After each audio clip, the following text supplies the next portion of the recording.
My mom thought she could replace my father with her creepy new boyfriend and make me call him dad, but she didn't realize I still had contact with my actual dad. I was 13 when everything in my life changed. That summer, my world collapsed into two words: guilty and convicted. My dad was taken from me in handcuffs and put behind glass, and nobody in our house seemed to be able to explain how or why.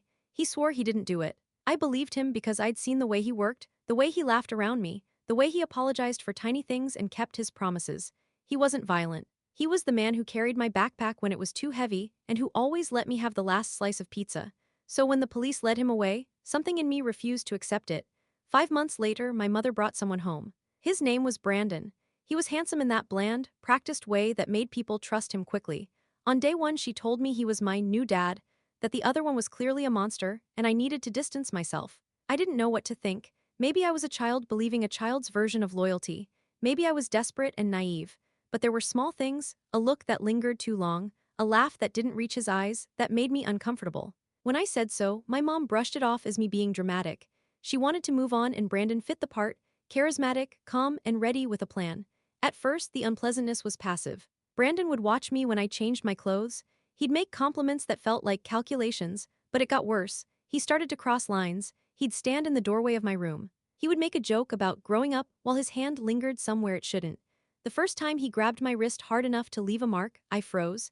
He said nothing about it to my mother, of course. He didn't have to, she trusted him. When I tried to tell her, she called me dramatic again. She had already made her choice. After that, I stopped telling mom anything real. I began carrying two private lives, one that looked normal on the surface and one full of small secrets. I wrote letters to my dad and slipped them into textbooks to mail from a friend's house. He wrote back through the prison email system. His words were steady, quiet, and full of dad.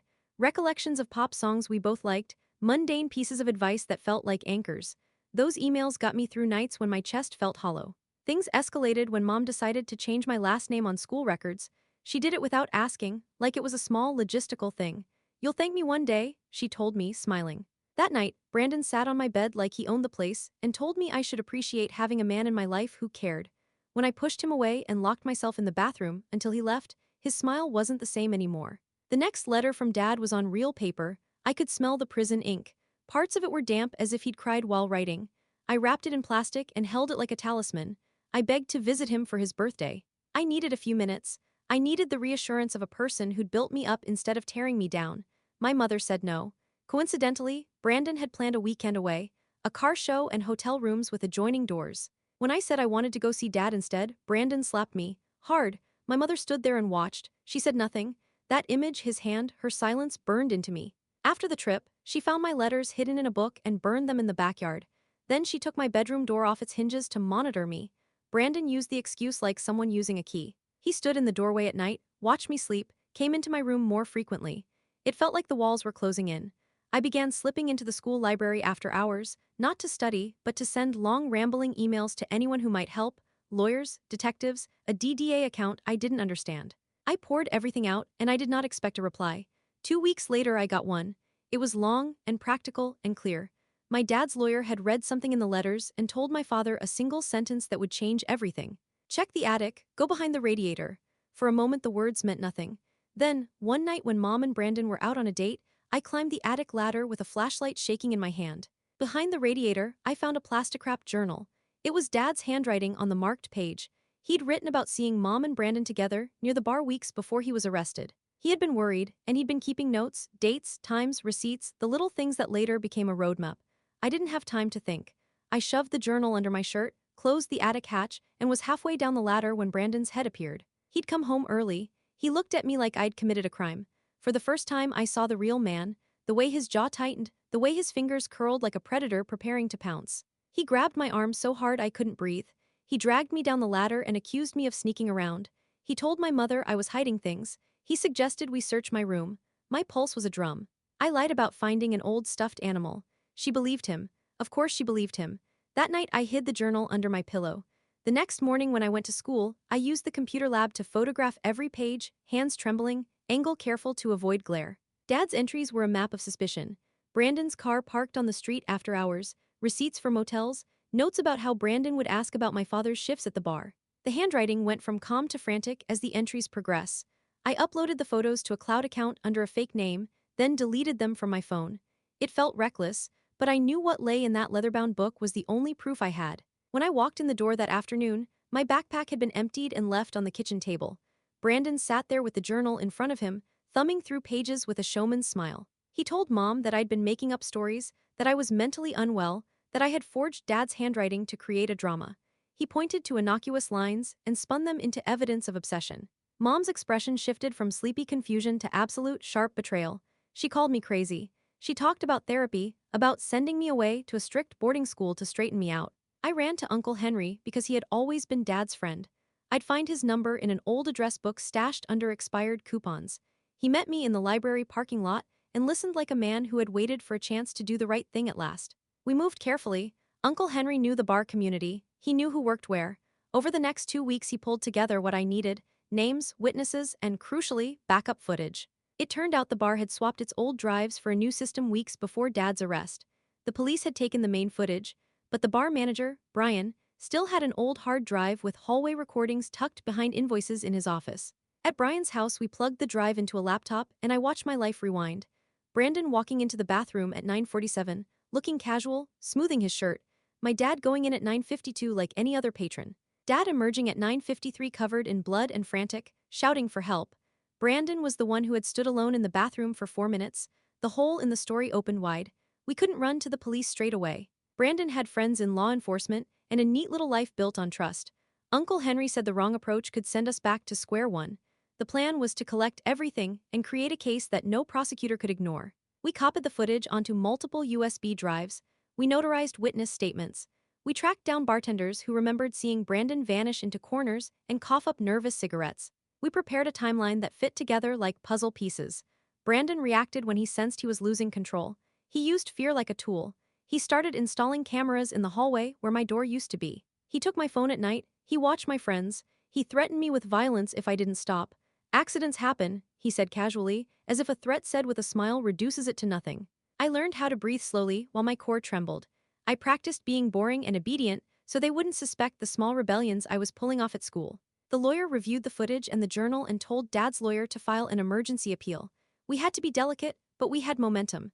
Then the night my world turned on its head again, Brandon let his guard down. He bragged to Mom in a drunken, vulgar tirade about how he'd planned everything, how he'd framed my father, and how easy it had been to slide the blame. He talked like he wanted to be remembered for being clever. He admitted to planting evidence. He admitted to shopping at the scene. I had Ashley's phone recording in my pocket.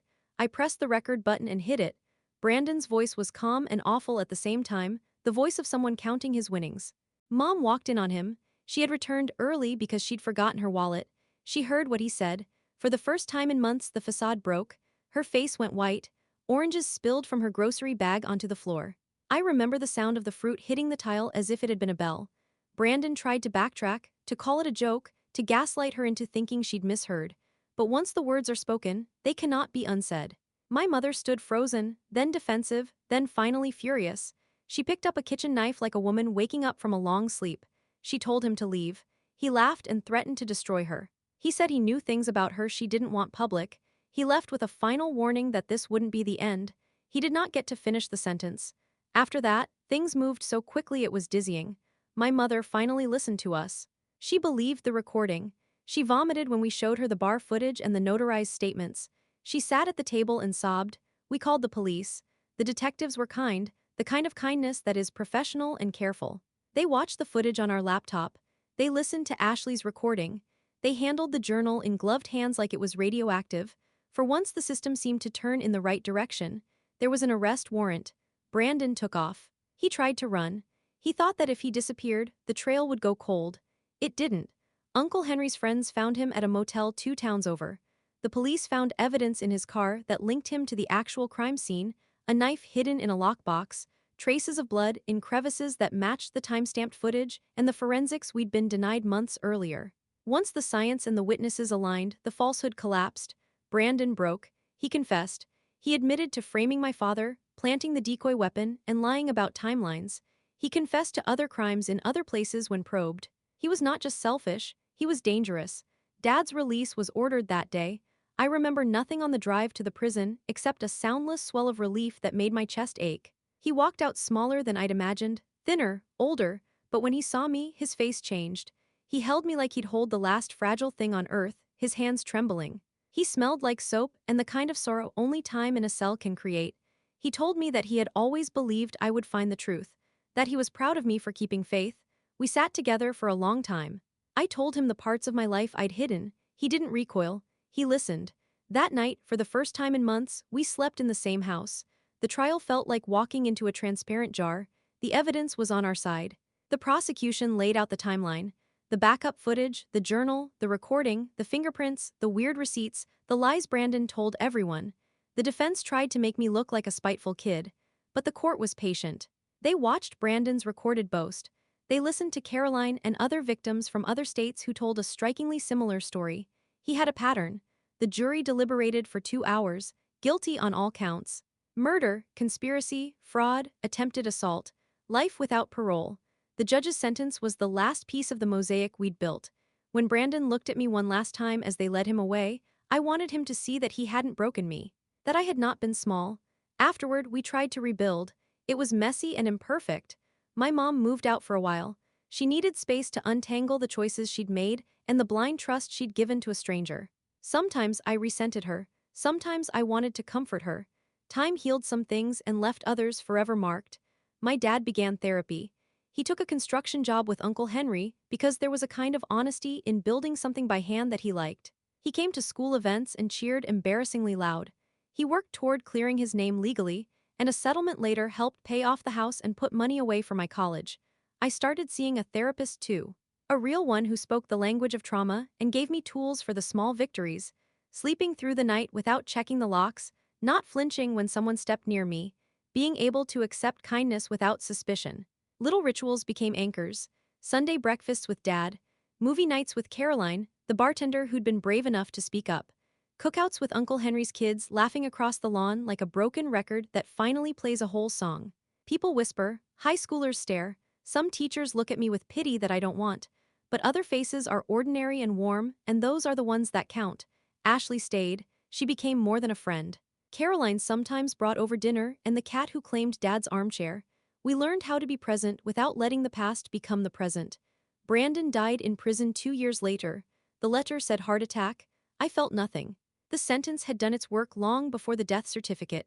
In the quiet of my room, I opened and closed the letter with a mundane sense of finality. We had already burned him out of our lives. By the time I graduated high school, I had a plan. I got a scholarship to study criminal justice. I wanted to know how systems failed people like my father and how to help families avoid that kind of horror. I wanted to be on the side of truth. Dad cried at graduation, proud and messy and human. We both laughed as Caroline took 1,000 photos. Sometimes I imagine a version of my life where I hadn't found the journal in the attic, where Brandon had succeeded in isolating me, in sending me away to a school that would cut me off from help, where Dad stayed in a cage of guilt he didn't deserve. But I didn't disappear. I fought. I gathered evidence, built a network of people who cared, and refused to let fear make me small. If there is a single thing I learned from all of it, it's this: keep your eyes open, even when everyone around you looks asleep. Keep proof of what matters in places where it can't be reached by those who would twist it. Ask for help. And believe the people who tell you they love you, but also keep receipts, literally or figuratively. The truth can look impossible until someone fetches a flashlight and checks behind the radiator. We still talk sometimes about forgiveness. Dad told me once that forgiveness is for the person who forgives, not the forgiven. Maybe someday I will, on my own terms. For now, I choose safety and honesty and the small, steady pleasures of family dinners and movie nights. I chose to keep Dad. Sometimes the hardest thing is the best thing. I held onto that journal, the messy, ink-smudged proof of the man who'd loved me and been taken from me. I kept it like a promise, that truth matters, that justice can come, and that you can be surprised at how strong you are when the world asks you to be brave.